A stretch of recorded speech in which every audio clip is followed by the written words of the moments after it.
El 3 de septiembre de 1939, a las 11:15 de la mañana, la BBC emitió el discurso del primer ministro Neville Chamberlain, comunicando que Gran Bretaña estaba en guerra con Alemania. En ese mismo instante, en 6 lugares distintos del mundo, 6 hermanas de la misma familia aristocrática inglesa escucharon la noticia y respondieron de 6 formas completamente diferentes. Nancy, la mayor, estaba en Londres preparándose para alistarse como conductora de ambulancias. Pamela estaba en su granja en Gloucestershire, rodeada de gallinas. Diana estaba en su casa de campo en Wiltshire, con su marido Oswald Mosley, el líder del Partido Fascista británico. Consciente de que la guerra significaba que probablemente serían arrestados antes de que acabara el año.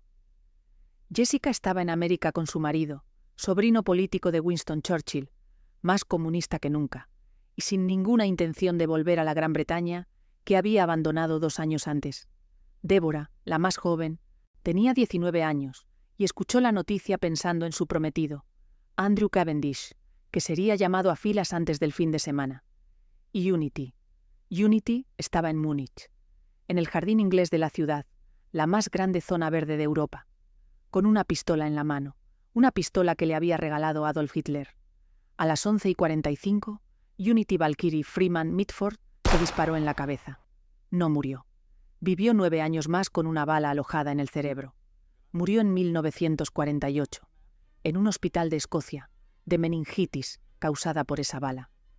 Tenía 33 años, pero lo que la historia de Unity y sus 5 hermanas revela sobre la Europa de entreguerras, sobre el precio que pagan las familias cuando la historia las parte por la mitad, y sobre los extremos a los que puede llegar una misma sangre en una misma generación, es mucho más perturbador que un disparo en un jardín público de Múnich, porque en la familia Mitford había una fascista que se casó con el líder del movimiento fascista británico en la sala de estar de Joseph Goebbels, con Hitler de testigo.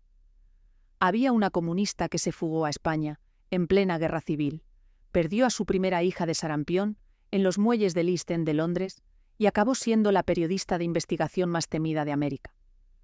Había una escritora que le contó a la clase alta inglesa, con una crueldad elegantemente envuelta en humor, exactamente quién era y qué hacía con su vida.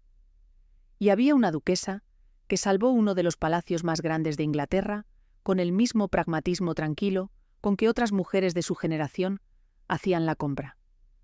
Todo eso salió de la misma casa, de los mismos padres, de la misma infancia en las colinas de los Cotswolds, y para entender cómo es posible que 6 personas criadas juntas terminen en extremos políticos opuestos mientras Europa se destruye a sí misma, hay que empezar por el principio, por los padres. Al final de este video vas a entender algo sobre las hermanas Mitford que va mucho más allá del escándalo que sus nombres llevan aparejado. Vas a ver qué tipo de educación produce a la vez una nazi convicta y una comunista militante en la misma habitación infantil. ¿Por qué Unity no era simplemente una fanática? Era una mujer que construyó sistemáticamente su propia destrucción con la misma determinación que otras personas construyen sus carreras. Porque Diana, considerada la más bella de su generación, eligió el fascismo sobre una vida que la mayoría de las mujeres de 1932 habrían dado cualquier cosa por tener. ¿Qué ocurrió realmente con Jessica y Esmond en España, en Londres y en América? ¿Y por qué Churchill en persona se tomó la molestia de comunicarle a Jessica la muerte de su marido en diciembre de 1941? Hay también en la historia de las Mitford algo que conecta directamente con lo que hemos contado en otras historias de este canal. El precio que paga una familia cuando sus miembros eligen la lealtad a una ideología por encima de la lealtad entre ellos. Diana y Jessica no se hablaron durante décadas. Nancy denunció a Diana al gobierno de Churchill para que la encarcelaran durante la guerra. El padre rompió definitivamente con su esposa por sus simpatías hacia el nazismo. Una misma sangre, 6 trayectorias que se alejaron tanto entre sí que llegaron a ser enemigas declaradas. El volumen de las cartas de las Mitford, editado por Charlotte Mosley, nieta política de Diana, en 2007, tiene una particularidad que sus reseñadores señalaron unánimemente. La correspondencia entre Diana y Jessica, las 2 hermanas que representaban los extremos ideológicos opuestos, es al mismo tiempo la más conflictiva y la más fascinante de todo el archivo. Cuando se escribían, lo que producían no era la cortesía forzada de personas que no tienen nada que decirse. Era el intercambio de dos mentes de primer orden que se habían formado en el mismo lugar y que habían llegado a conclusiones diametralmente opuestas sobre el mismo siglo. Se insultaban, se desafiaban y seguían escribiéndose. Quédate hasta el final, porque la historia de las hermanas Mitford es también la historia de qué le hace a una familia el siglo más violento de la historia europea, cuando la agarra por los extremos y tira en direcciones opuestas. Pero antes de los extremos, hay que entender el centro, el origen. Y el origen de las hermanas Mitford es uno de los más peculiares de toda la aristocracia inglesa del siglo XX. David Freeman Mitford, segundo barón Redesdale, y su esposa Sidney Bowles tuvieron 7 hijos entre 1904 y 1920. Nancy, Pamela, Tom, Diana, Unity, Jessica y Deborah. 6 niñas y un niño, que murió en combate en Birmania en marzo de 1945, un mes antes del final de la guerra. La familia vivía en Asthall Manor, en Oxfordshire, y más tarde en Swinbrook House, en los Cotswolds, en una mezcla de comodidad aristocrática y excentricidad que sus propias hijas describirían décadas después como la preparación más inadecuada posible para el mundo real y la mejor posible para convertirse en personas completamente singulares. Hay un miembro de la familia Mitford que las historias sobre las 6 hermanas tienden a reducir a una nota al pie. Thomas Mitford, el único hijo varón, nacido el 2 de enero de 1909. Tom creció siendo el favorito de su padre y el confidente de varias de sus hermanas, especialmente de Diana y de Jessica. Era inteligente, encantador, cosmopolita. Estudió en Eton, viajó por Europa, tenía amigos en todos los círculos que sus hermanas frecuentaban. También tenía simpatías hacia el nazismo, que sus biógrafos documentan con la misma incomodidad con que documentan las de Diana y Unity. Tom Mitford murió el 30 de marzo de 1945, un mes antes del final de la guerra, combatiendo en Birmania con el ejército británico. La decisión de servir en el frente birmano, en lugar del europeo, fue deliberada. Tom había tenido simpatías nazis y había visitado Alemania en los años 30. Se negó a combatir contra los alemanes. Pidió el traslado al Pacífico. Murió a los 36 años. Su muerte fue la pérdida que unió momentáneamente a las hermanas más divididas. Todas lloraron a Tom, porque Tom era el único miembro de la familia que ninguna de ellas había encontrado razones para repudiar. Lord Redesdale, conocido en la familia como Favre, era el tipo de aristócrata inglés que el siglo XX estaba haciendo obsoleto sin que él se diera cuenta. Excéntrico, terriblemente aficionado a los conejos y a la caza, con un temperamento volcánico que sus hijas documentaron con cariño y horror en partes iguales. Era también, en los años 30, simpatizante de Hitler. Visitó Alemania en varias ocasiones con la credulidad de un hombre que creyó que aquel orden era lo que Europa necesitaba. Más tarde, renegó de esas simpatías, pero el daño ya estaba hecho. La madre, Sidney Bowles, es la figura más difícil de juzgar de toda la familia Mitford. En la Segunda Guerra, mientras sus hijas elegían bandos con una claridad que el mundo podía categorizar, Sidney permanecía en un territorio ambiguo, que su propio marido terminó por encontrar insoportable. Tenía simpatías hacia la Alemania nazi que, a diferencia de las de sus hijas Diana y Unity, nunca tomaron una forma pública o militante, pero que tampoco abandonó cuando la evidencia sobre lo que ese régimen había hecho se hizo definitiva. La separación de Lord Redesdale y Sidney en 1943 fue causada en parte por esa diferencia. Redesdale había renunciado a sus anteriores simpatías con la guerra. Sidney nunca lo hizo completamente. Se separaron. Ninguno de los dos volvió a casarse. David Freeman Mitford murió el 17 de marzo de 1958, solo en Escocia. Sidney murió en 1963. Lady Redesdale, Muff, era una mujer de inteligencia considerable que ejerció esa inteligencia en mantener a la familia unida durante décadas de escándalos que habrían destruido cualquier otra familia con menos capacidad de absorción institucional. Tenía también, hacia el final de su vida, simpatías nazis que la separaron definitivamente de su marido. La pareja se separó en 1943, en parte porque Sidney no podía o no quería renunciar a sus simpatías por el régimen que su hija Unity había amado hasta el punto de morir por él. La educación de las 6 niñas fue casi exclusivamente doméstica. Institutrices que llegaban y se iban, lecturas en voz alta por las noches, una biblioteca bien surtida. Ninguna de ellas asistió regularmente a un colegio convencional. El resultado fue, paradójicamente, una formación autodidacta que en varios casos superó con creces lo que el sistema educativo formal habría podido ofrecerles. Nancy se convirtió en una de las escritoras más leídas de su generación. Jessica, en la periodista de investigación más influyente de su época en América, y Diana desarrolló relaciones intelectuales con figuras como Lytton Strachey, Evelyn Waugh y Augustus John antes de los 20 años. Vivían también con una intimidad feroz y una crueldad cariñosa que solo se produce entre personas que han crecido en espacios cerrados con muy poca interferencia del mundo exterior. Los apodos definían las jerarquías. Nancy llamaba a Deborah 9, porque decía que ese era su cociente intelectual. Unity era bobo. Jessica era deca. Pamela era mujer, por su dedicación a las tareas domésticas. Los apodos eran términos de afecto y armas de humillación simultáneamente, lo cual era exactamente el tipo de dinámica que una infancia así produce. Unity, significativamente, había nacido en una localidad del norte de Ontario, en Canadá, llamada Swastika. Sus padres estaban allí por negocios mineros. El nombre de la ciudad es una coincidencia que sus biógrafos citan inevitablemente, porque la historia de Unity Mitford es exactamente el tipo de historia en que las coincidencias parecen demasiado perfectas para ser solo coincidencias. Se llamaba Unity Valkyrie, unidad, Valkyria.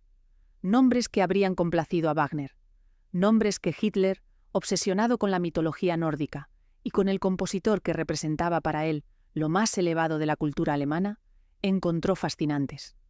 El nombre de Unity fue también una especie de profecía involuntaria que la familia construyó sin saber lo que estaba construyendo.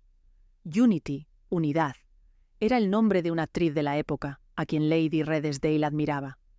Valkyrie era el segundo nombre que eligieron, una referencia a las figuras mitológicas nórdicas que Wagner había inmortalizado y que Hitler convirtió en símbolo de la nueva Alemania que quería construir.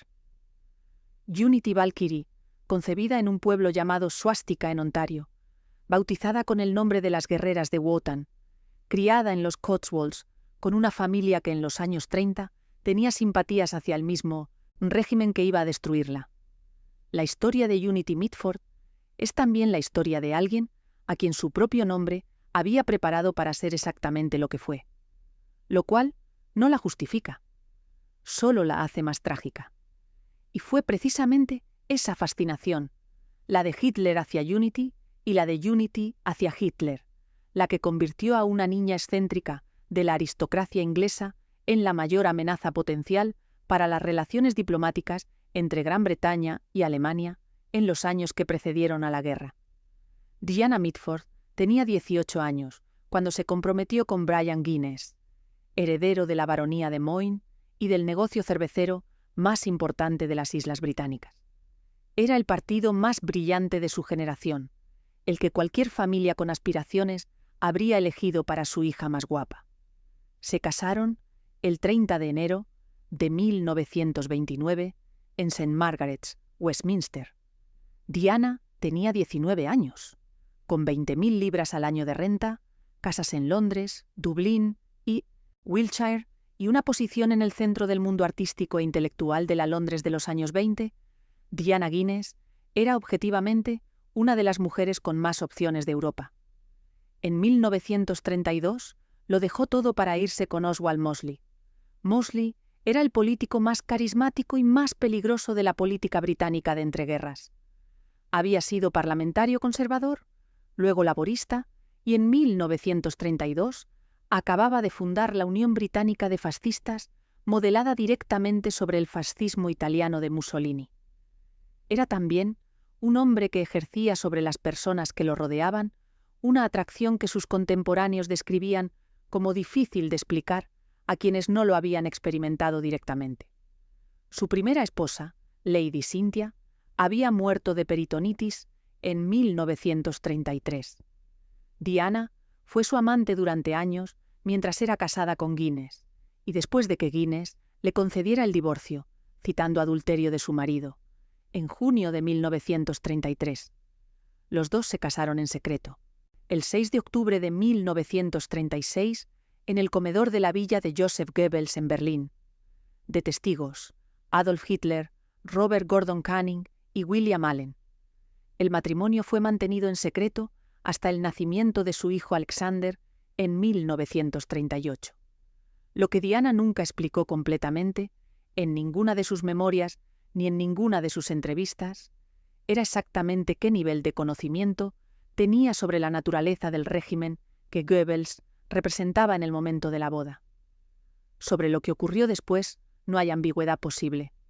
Diana era perfectamente consciente y no expresó arrepentimiento en vida. Cuando estalló la guerra, el gobierno de Churchill arrestó a Diana y a Oswald Mosley bajo la regulación 18b, que permitía la detención sin cargos de personas consideradas amenazas para la seguridad nacional. Diana pasó 3 años en la prisión de Holloway en Londres. Fue también, según documentos desclasificados décadas después, denunciada ante las autoridades por su propia hermana Nancy, que escribió al funcionario del Ministerio del Interior Peter Ramsbotham, afirmando que Diana era peligrosa y debía ser mantenida encarcelada. Cuando Débora descubrió esa carta décadas después, el escándalo entre las hermanas fue mayúsculo. Nancy nunca lo negó completamente. Lo que Diana Mitford sabía, y cuándo lo sabía, es la pregunta que sus biógrafos llevan décadas intentando responder con precisión. Sus propias memorias, A Life of Contrasts, publicadas en 1977, son el ejercicio más sofisticado de evasión autobiográfica que el género permite. Minuciosas en los detalles superficiales, absolutamente vacías en los momentos que importan. Diana nunca describió con claridad qué creía que Mosley iba a hacer con el poder si lo obtenía. Nunca describió qué pensaba cuando visitaba la Alemania nazi en los años 30 y veía lo que veía. Nunca describió qué sintió cuando, años después de la guerra, la evidencia del Holocausto fue completamente establecida. La clave para entender a Diana no está en sus elecciones políticas. Está en lo que nunca eligió reconsiderar: los años de cárcel en Holloway, las restricciones de posguerra, el exilio voluntario en Francia. Todo eso habría podido ser material para un proceso de reflexión sobre lo que había apoyado. Diana lo procesó como una injusticia hacia ella, no como una consecuencia de lo que había elegido defender. Esa impermeabilidad al arrepentimiento, mantenida durante 7 décadas, es en sí misma un dato histórico. La demostración de que ciertas elecciones, una vez tomadas con suficiente convicción, se vuelven parte de la identidad de la persona de una forma que ninguna evidencia puede desmontar. Unity tomó un camino diferente, pero hacia el mismo destino.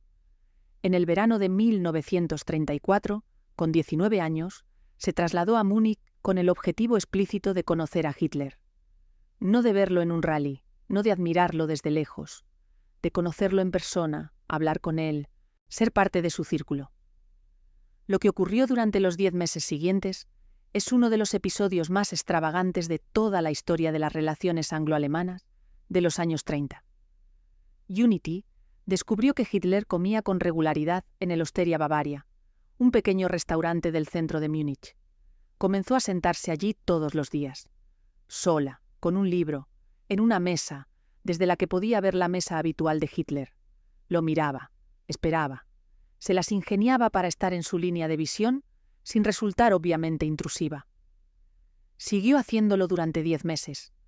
El 9 de febrero de 1935, Hitler finalmente mandó a un ayudante a su mesa para preguntarle quién era. Le invitaron a unirse a su mesa. Hablaron durante 30 minutos. Hitler pagó su cuenta.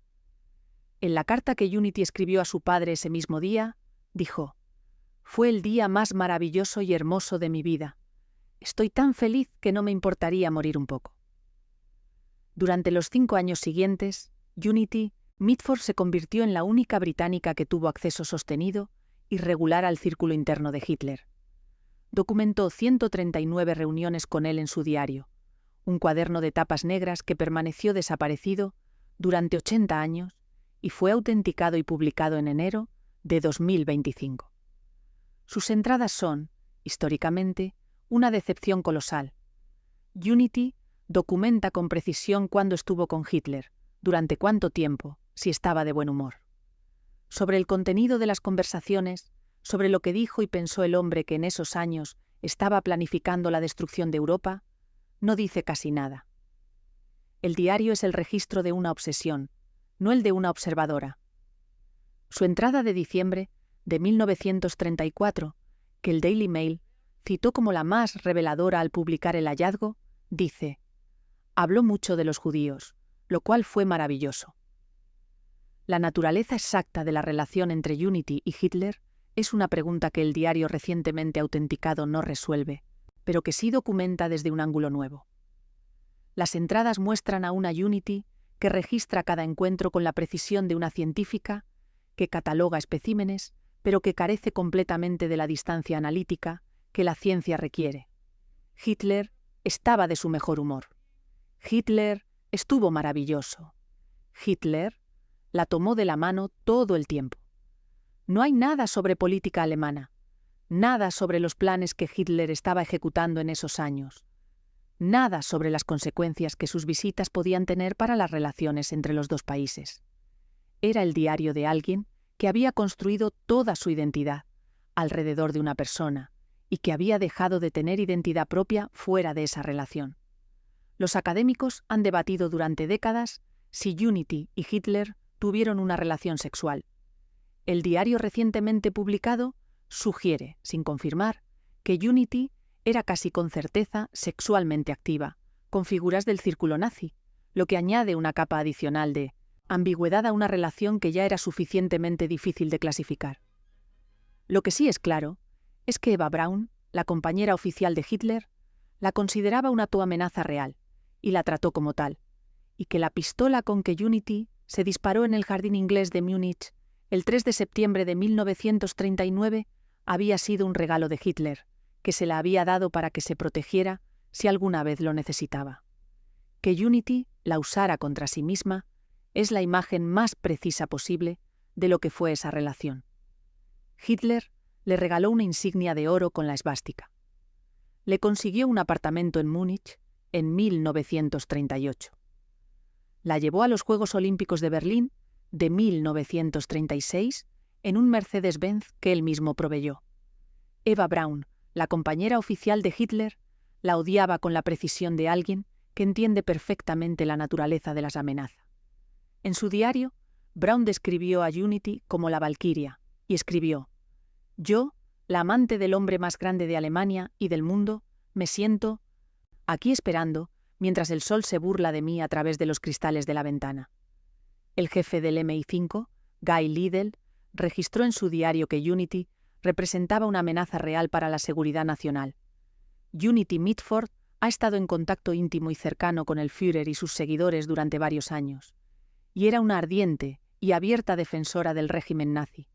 Su acción se ha acercado peligrosamente a la alta traición. Pero no fue arrestada, no fue acusada. Volvió a Inglaterra varias veces durante esos años, fue recibida por su familia, circuló por los círculos sociales de Londres con su insignia de oro bien visible, y fue enviada de vuelta a Alemania sin consecuencias. El gobierno británico de la época no estaba en condiciones políticas de arrestar a la hija de un barón por admirar a Hitler, porque en los años 30, una porción considerable de la clase dominante británica admiraba a Hitler o consideraba que, en cualquier caso, era preferible a los comunistas. Y entonces llegó el 3 de septiembre de 1939, y la guerra que Unity había pasado 5 años intentando evitar con su influencia sobre Hitler se hizo inevitable. Y Unity hizo exactamente lo que había dicho que haría. Mientras Unity se sentaba en el Osteria Bavaria esperando a Hitler, su hermana Jessica compartía habitación con ella en casa de la familia y planeaba una fuga en la dirección exactamente opuesta. Jessica Mitford había decidido que era comunista a los 15 años, con la seriedad y el absolutismo con que las personas de carácter extraordinario toman decisiones a esa edad. Leía literatura marxista en secreto. Guardaba un fondo de fuga, dinero ahorrado billete a billete, para cuando pudiera escapar de una familia y de una clase social que encontraba insoportables, en un pequeño banco de Oxford, del que solo ella tenía la cartilla. Pero no tenía a dónde ir ni con quién ir. Hasta que en enero de 1937, en casa de una prima en las afueras de Stuttgart, Londres, conoció a Esmond Romilly. Esmond tenía 18 años. Era sobrino político de Clementine Churchill, lo que lo hacía sobrino político de Winston Churchill, que era en ese momento el crítico más poderoso de la política de apaciguamiento del gobierno Chamberlain hacia Hitler. Esmond había abandonado su colegio, Wellington, a los 15 años para vivir en una librería comunista del East End de Londres, desde la que editaba una revista subversiva dirigida a estudiantes de escuelas privadas. Había combatido con las brigadas internacionales en la batalla de Boadilla del Monte, en el frente de Madrid, y era uno de los pocos supervivientes de lo que había sido una derrota catastrófica. Había vuelto a Inglaterra con disentería y sin dinero, pero con una determinación que Jessica describió décadas después como la primera vez en su vida que vio a alguien que se parecía a lo que ella quería ser. Se conocieron un martes. El sábado ya estaban planeando fugarse juntos, a España. El 8 de febrero de 1937, diciéndole a su familia que iba a pasar unos días con unos amigos en Austria, Jessica salió de la casa familiar con una maleta pequeña y el contenido del fondo de fuga. Tomó un tren a Londres, luego a París, luego a Bayona, en la frontera francesa con España. Esmond estaba esperándola. La familia Mitford descubrió la fuga en cuestión de días. Lord Redesdale utilizó todas las conexiones que tenía en el gobierno para intentar traer de vuelta a su hija. El ministro de Asuntos Exteriores, Anthony Eden, fue personalmente implicado. Un buque de guerra de la Marina Real fue enviado a Bilbao con Nancy a bordo, con instrucciones de convencer a Jessica de volver. Nancy llegó. Encontró a su hermana y a Esmond absolutamente resueltos, e informó a la familia que no había nada que hacer. El Daily Express del 1 de marzo de 1937 publicó en portada: «La hija de un lord se fuga a España». Esmond y Jessica se casaron en una ceremonia civil en Bayona, el 18 de mayo de 1937. Lady Redesdale fue al enlace. La prensa lo cubrió con el titular: «La boda que ni un destructor pudo detener». Volvieron a Londres y se instalaron en Rotherhithe, en los muelles del East End, en un piso de 2 habitaciones que miraba al Támesis. Era el barrio más obrero de Londres. Era exactamente donde Jessica quería estar. La historia de Jessica y Esmond en España es también la historia de 2 personas que llegaron a Bilbao en febrero de 1937 y descubrieron que la guerra en la que creían era considerablemente más complicada de lo que la retórica política desde Londres les había hecho creer. El Frente Norte, donde operaban, era una lucha defensiva que las fuerzas republicanas estaban perdiendo. Los bombardeos de la Legión Cóndor alemana sobre ciudades civiles vascas, incluyendo el de Guernica, el 26 de abril de 1937, ocurrieron mientras Jessica y Esmond seguían en la zona. Esmond trabajaba como corresponsal para el News Chronicle. Jessica le ayudaba. Tenían 19 y 18 años. Ninguno de los dos habló de ese período como de una desilusión ideológica. Lo vivieron como lo que era: una guerra que estaban perdiendo y en la que querían seguir creyendo de todas formas. El 20 de diciembre de 1937, Jessica dio a luz a una niña. La llamaron Julia de Carromilly. En mayo de 1938, cuando Julia tenía 5 meses, estalló una epidemia de sarampión en el barrio. Julia la contrajo. Murió el 28 de mayo de 1938. Jessica, que de niña había crecido aislada del mundo exterior sin exposición a ninguna de las enfermedades infantiles comunes, no tenía inmunidad que transmitirle a su hija. Lo descubrió después de que Julia muriera. Nunca habló de Julia en público. No la menciona por nombre en su autobiografía de 1960. Esa ausencia, ese silencio sobre la primera hija muerta, es uno de los datos más reveladores sobre cómo procesaba el dolor. Esmond y Jessica se fueron a América en febrero de 1939, con el fondo de la herencia que Jessica recibió al cumplir 21 años, 100 libras. Vivieron en Nueva York, en Miami, donde Esmond montó un bar que quebró, en Washington. En febrero de 1941, en Chicago, Jessica dio a luz a su segunda hija Constancia, conocida como Dinky. 2 meses después, Esmond fue llamado a filas en la Royal Canadian Air Force. El 30 de noviembre de 1941, el avión de Esmond Romilly despegó de Inglaterra en una misión de bombardeo sobre Hamburgo y no regresó. Nunca encontraron los restos. Lo declararon desaparecido en combate.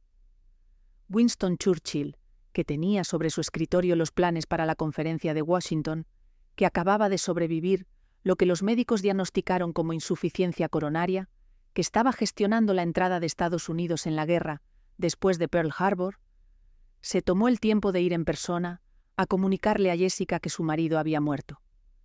Porque Esmond era el sobrino de su esposa. Y porque Jessica Mitford, la comunista, la fugada, la hija del barón que había abandonado todo para casarse con un chico del East End, seguía siendo parte de la familia más disfuncional y más fascinante de la aristocracia inglesa.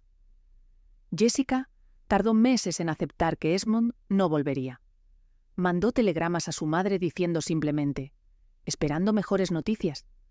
Cuando finalmente lo aceptó, huyó al oeste, a San Francisco, donde conoció a Robert Treuhaft, abogado laboralista de origen húngaro-judío, con quien se casó en 1943 y a quien acompañó en una carrera de activismo que incluyó la defensa de los derechos civiles de los afroamericanos y la militancia en el Partido Comunista de Estados Unidos, hasta 1958. Con Treuhaft, Jessica tuvo 2 hijos más. Nicholas, nacido en 1944, que murió atropellado por un autobús en 1955 con 10 años, y Benjamin, nacido en 1947. 4 hijos de 2 matrimonios, 2 de los cuales murieron siendo niños. Una vida que acumuló pérdidas con una consistencia que habría justificado el silencio, y que produjo en cambio a la periodista que en 1963 publicó The American Way of Death, la investigación que expuso las prácticas de extorsión de la industria funeraria americana y que el gobierno de Kennedy leyó con suficiente atención como para considerar reformas legislativas. The American Way of Death, publicado en 1963, fue uno de esos libros que cambian la conversación pública sobre algo que había estado ocurriendo impunemente porque nadie lo había descrito con suficiente claridad. Jessica documentó las prácticas de la industria funeraria americana, con el mismo instrumental periodístico que había aprendido de la tradición del periodismo de investigación que ella misma ayudó a definir, la acumulación metódica de evidencias, la narración sin adorno retórico, la cita precisa de las personas implicadas que preferirían no ser citadas. El libro vendió casi 1 millón de ejemplares en su primera edición. El Congreso celebró audiencias sobre las prácticas que Jessica había documentado.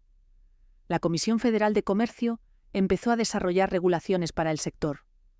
Lo que es significativo no es el éxito del libro, es que Jessica Mitford, hija de un varón inglés, criada en una mansión de los Cotswolds, educada por institutrices, llegó a convertirse en la periodista que más reformas concretas generó en la América de los años 60. El camino entre esos 2 puntos, la infancia en Swinbrook y la oficina en Oakland, pasó por España, por el East End de Londres, por la muerte de una hija de sarampión, por la muerte de un marido en el Mar del Norte, por el comunismo, por el Juac y por 20 años de periodismo que nadie le había enseñado, pero que ella misma había construido usando como material las mismas cosas que su familia había pasado décadas intentando que no viera. Pero mientras Jessica reconstruía su vida en América, con los escombros de todo lo que había perdido, en Inglaterra, las otras hermanas estaban navegando la guerra, de formas que ninguna de ellas habría podido anticipar, cuando las 6 escucharon el discurso de Chamberlain aquella mañana de septiembre. Unity volvió a Inglaterra el 3 de enero de 1940. transportada en ambulancia desde Berna, en Suiza, donde había sido trasladada por orden de Hitler desde Múnich. Su madre Sidney y su hermana Débora habían ido a buscarla. Lo que encontraron no se parecía a la Unity que había salido de Inglaterra meses antes. La bala seguía en su cabeza. Los médicos alemanes no habían podido extraerla. Unity había perdido 2 stones de peso. Su cabello, que no había sido tocado desde el disparo, estaba apelmazado alrededor de la herida. Débora escribió décadas después: «No estábamos preparadas para lo que encontramos. Tenía unos ojos enormes y el pelo apelmazado, sin tocar desde que la bala atravesó su cráneo. Era desesperadamente enferma». Lo que nunca fue completamente aclarado en vida, de Unity, y que el diario publicado en 2025 tampoco resuelve definitivamente, es si Hitler se despidió de ella de alguna forma específica antes de que fuera trasladada a Suiza. Las versiones disponibles indican que Hitler visitó a Unity en el hospital de Múnich mientras ella estaba inconsciente durante las primeras semanas, y que fue él quien organizó y pagó el traslado a Berna y el tratamiento médico, que ordenara que le dieran paso seguro a través de Alemania para que su madre pudiera recogerla. Albert Speer dijo años después que la noticia del disparo de Unity fue un shock para Hitler y que se sentía responsable. La responsabilidad de Hitler hacia Unity fue, sin embargo, exactamente del mismo tipo que la que tenía hacia cualquier otra persona en su vida. Terminó en el momento en que la persona dejó de ser conveniente. Pasó los siguientes 8 años bajo el cuidado de su madre y de Débora. Tenía los instintos y las reacciones de un niño sofisticado, según James Lee Milne, que la visitó en 1944. Seguía siendo capaz de hacer las bromas Mitford, de participar en las conversaciones familiares, de reconocer a las personas que quería. Pero algo fundamental en su capacidad de funcionar como adulta había quedado dañado de forma irreversible.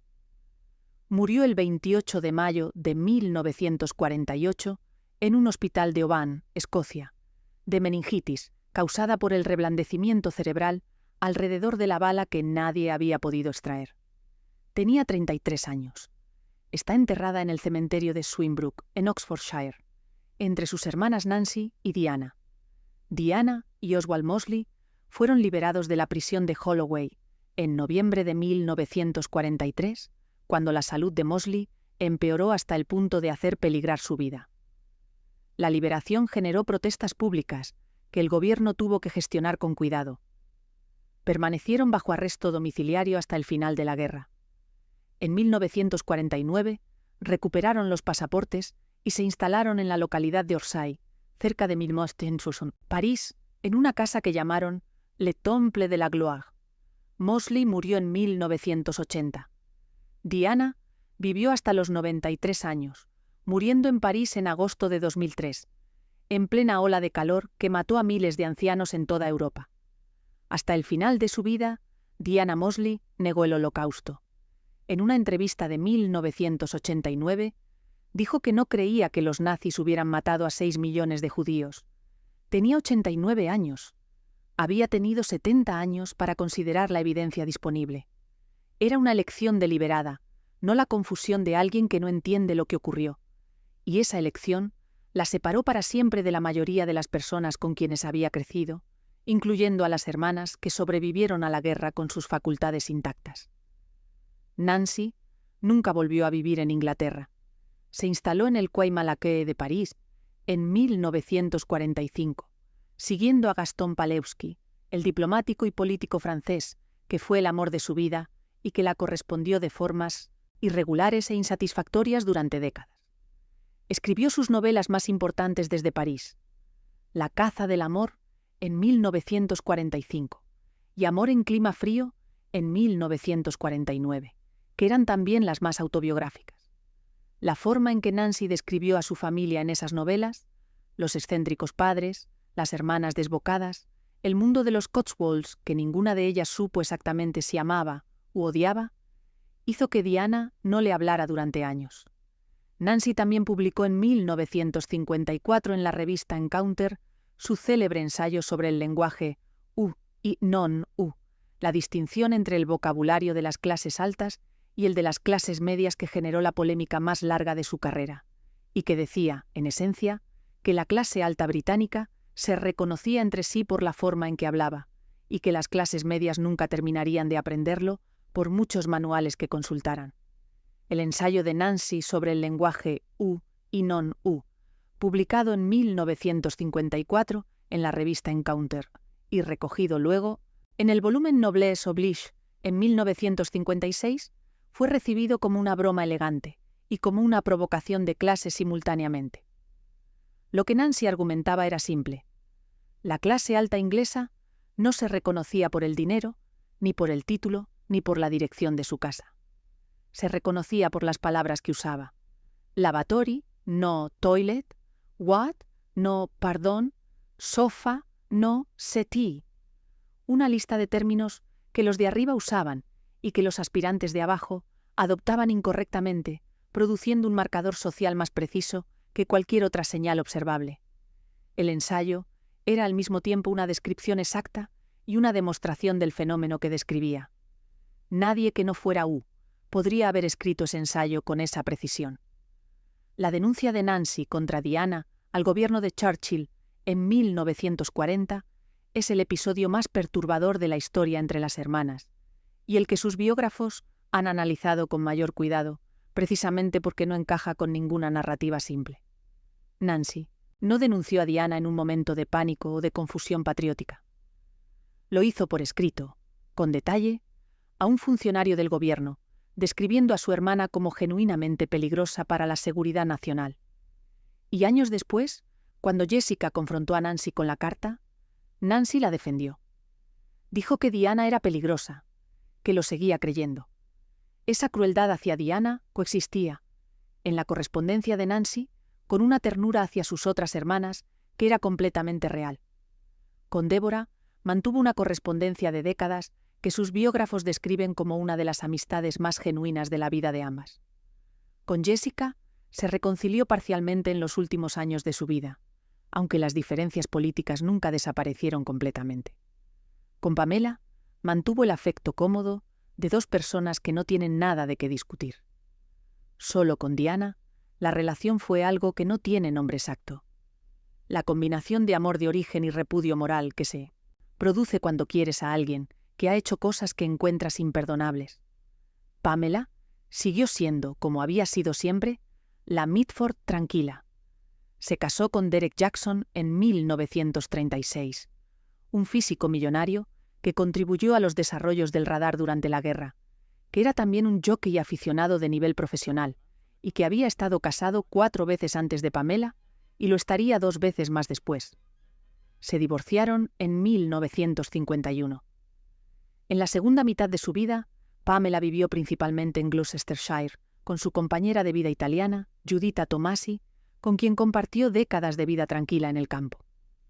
John Betjeman, el poeta que fue más tarde poeta laureado de Inglaterra, había estado enamorado de Pamela desde joven y le propuso matrimonio varias veces. Pamela siempre rechazó la propuesta. El poema que Betjeman le escribió, Gentle Pamela, most rural of them all, es el monumento más gentil que alguien construyó para cualquiera de las 6. Lo que la educación doméstica de las Mitford produjo tiene una explicación que ningún sistema educativo convencional habría podido predecir. Las 6 niñas aprendieron a leer devorosamente, porque leer era literalmente lo que hacían cuando no había nada más que hacer. La biblioteca de Aston Manor tenía miles de volúmenes. El resultado fue que Nancy leía a Voltaire a los 12 años, Diana a Lytton Strachey a los 15 y Jessica al Marx y al Engels, que guardaba escondido bajo el colchón de la habitación que compartía con Unity, quien a su vez tenía bajo el mismo colchón panfletos del Partido Fascista Británico. Era una imagen que el novelista más imaginativo habría descartado por excesivamente simbólica. La presentación en sociedad, el ritual de debutar ante el rey que abría formalmente el mercado matrimonial para las jóvenes de la clase alta inglesa, fue un gasto que arruinó parcialmente a Lord Redesdale en varias ocasiones. Las sucesivas crisis financieras de la familia produjeron una precariedad económica que coexistía con la posición social de una forma que las propias hermanas encontraban absurda.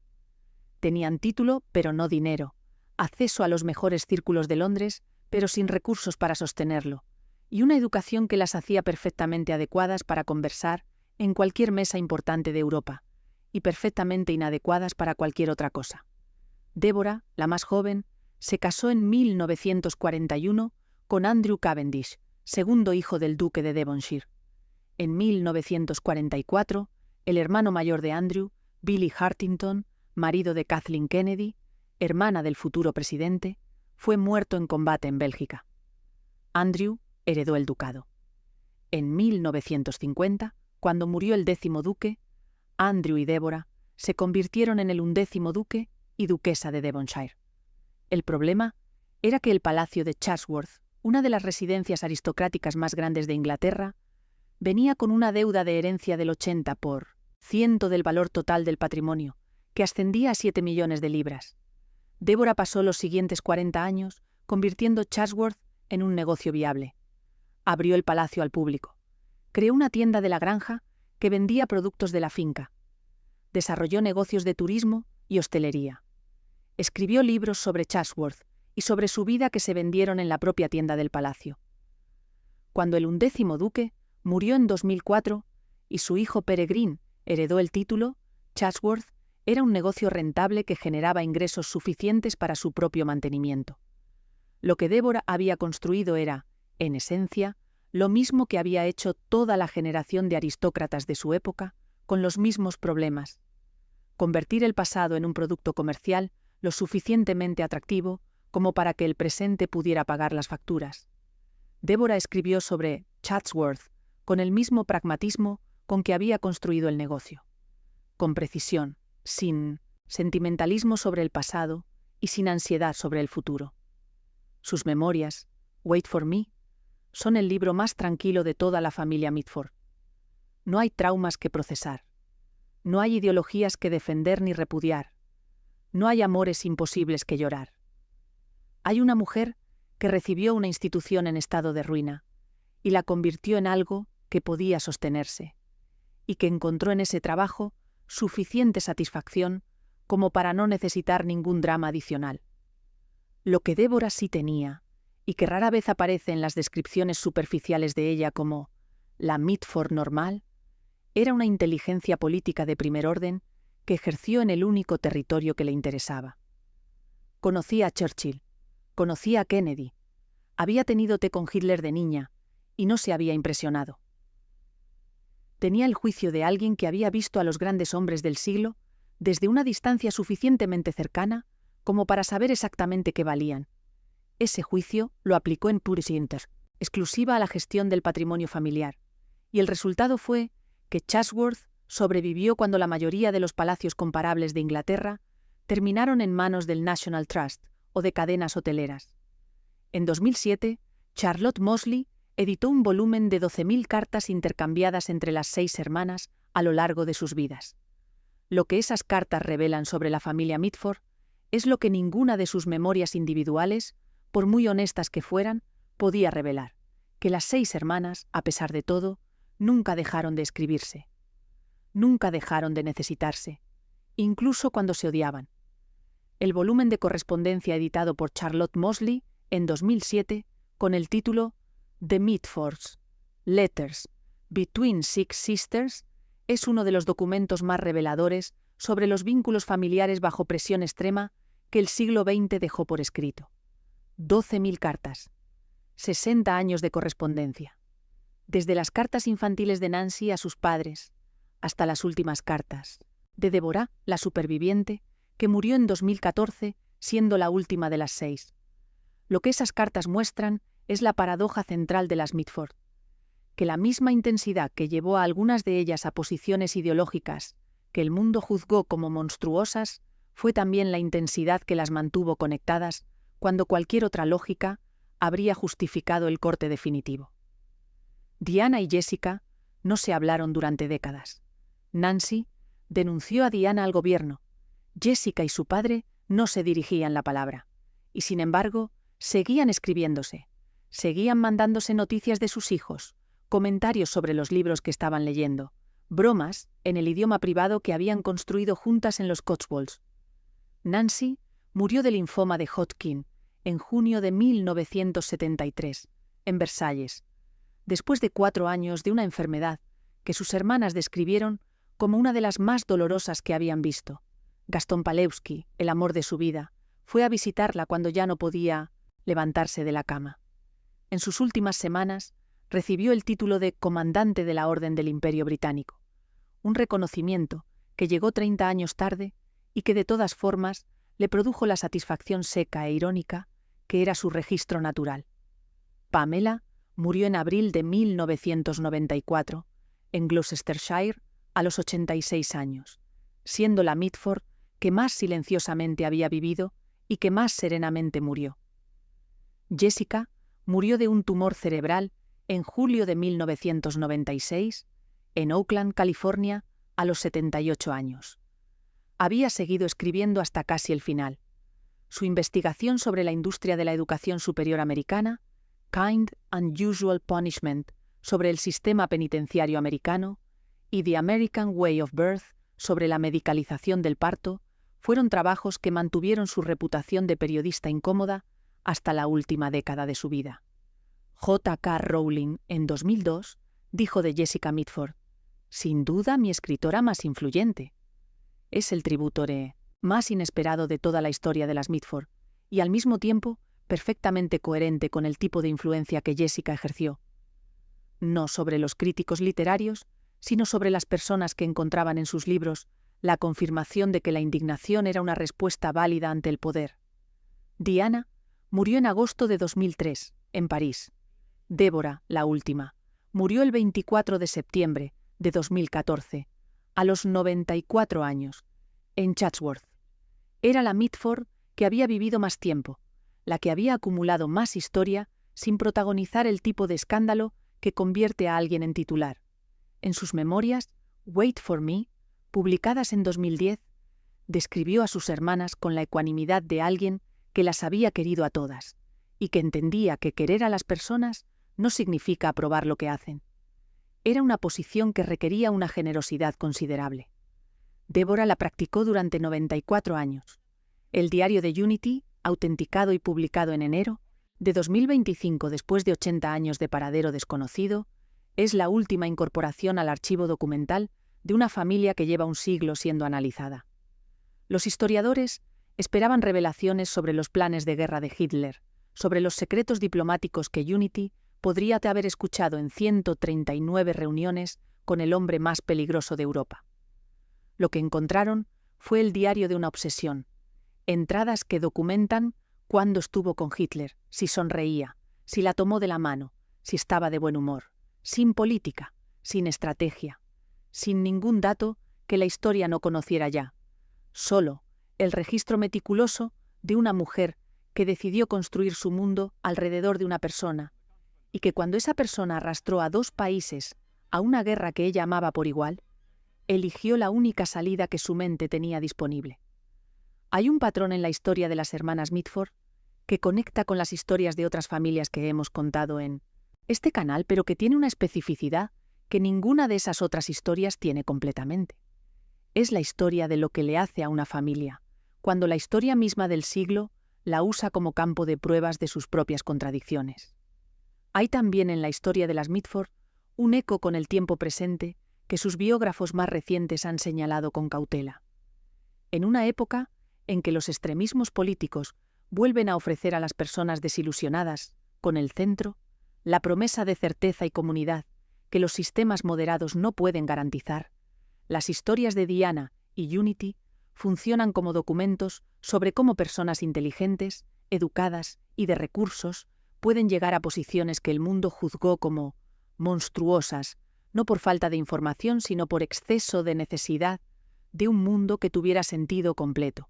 Eso no es una disculpa, es una descripción. La diferencia entre las dos cosas es exactamente el tipo de distinción que las historias de este tipo requieren. Las Mitford no fueron 6 personas que eligieron posiciones ideológicas opuestas por azar o por rebeldía adolescente que se les fue de las manos. Fueron 6 personas criadas con una educación que les daba todo el conocimiento de la tradición, y ninguna herramienta para vivir en el presente que esa tradición estaba produciendo. Lord y Lady Redesdale las educaron en los Cotswolds, como si la Europa de los años 20 fuera la misma que la de los Victorians, y las enviaron al mundo en el preciso momento en que esa Europa victoriana estaba siendo desmontada pieza por pieza por el fascismo, el comunismo, la crisis económica y 2 guerras mundiales. Nancy escribió sobre eso con la única herramienta que tenía, el humor. La ironía era su forma de documentar el abismo entre lo que su clase pretendía ser y lo que realmente era, y de sobrevivir a ese abismo sin caer en él. Pamela lo ignoró con una serenidad que no era ignorancia, sino elección deliberada de las cosas que sí podía controlar, su jardín, sus animales, su vida. Débora lo gestionó con el pragmatismo de quien ha entendido que las instituciones se salvan con trabajo, no con ideología. Diana y Unity cayeron en el abismo, no por estupidez. Diana era intelectualmente brillante. Unity era excéntrica, pero no estúpida. Cayeron porque el fascismo les ofreció, en el momento preciso en que lo necesitaban, una respuesta completa y satisfactoria a la pregunta de qué hacer con una energía y una inteligencia para las que la sociedad de su clase no tenía espacio ni función.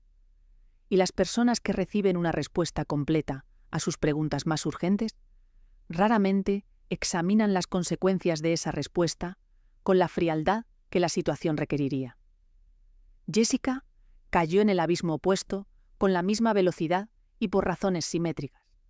El comunismo le ofreció lo mismo que el fascismo le ofrecía a sus hermanas: certeza, comunidad, la sensación de ser parte de algo más grande que la misma. La diferencia era que el abismo al que caía Jessica tenía el mérito histórico de haber estado en el lado correcto de la historia, lo que hacía que sus errores de juicio fueran perdonados con una facilidad que los de Diana y Unity nunca recibieron.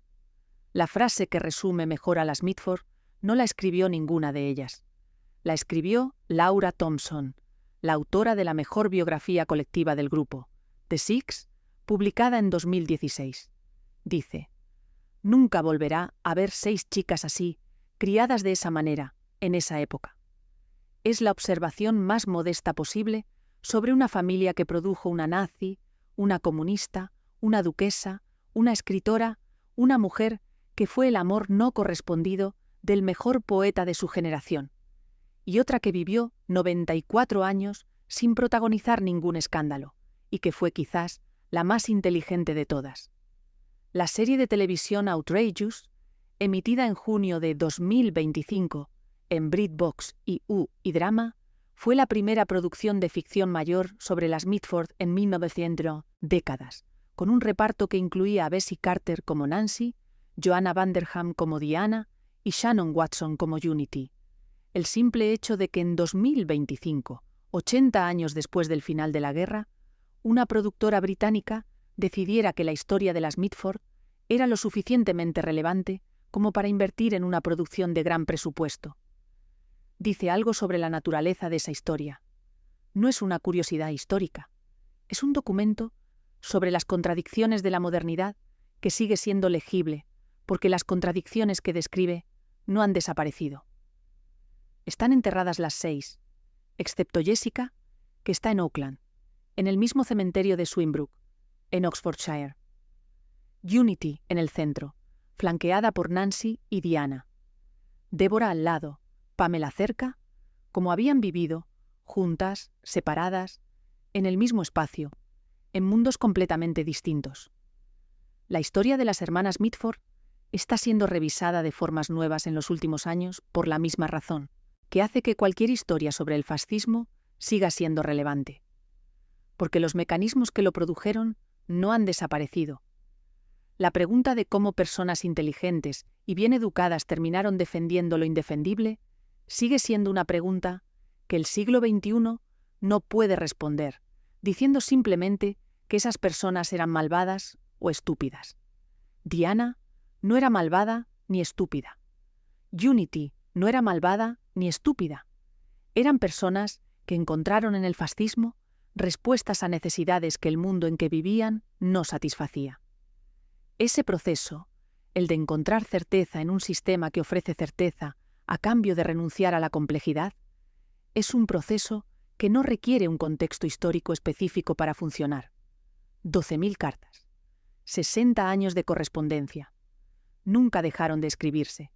Eso es también, al final, una forma de familia.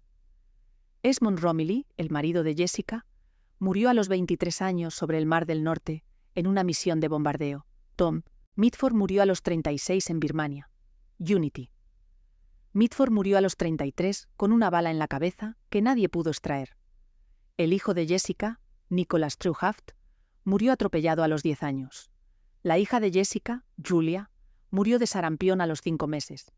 En la historia de las Mitford no hay una sola vida que no esté marcada por una pérdida que no debería haber ocurrido. Y en el centro de todas esas pérdidas hay 12.000 cartas que viajaron entre 6 mujeres durante 60 años, manteniendo vivo algo que la ideología y la política y la guerra y el tiempo habían intentado, sin éxito definitivo, destruir. Eso es todo, es suficiente. Si este video te ha parecido interesante, suscríbete al canal para no perderte más historias como esta.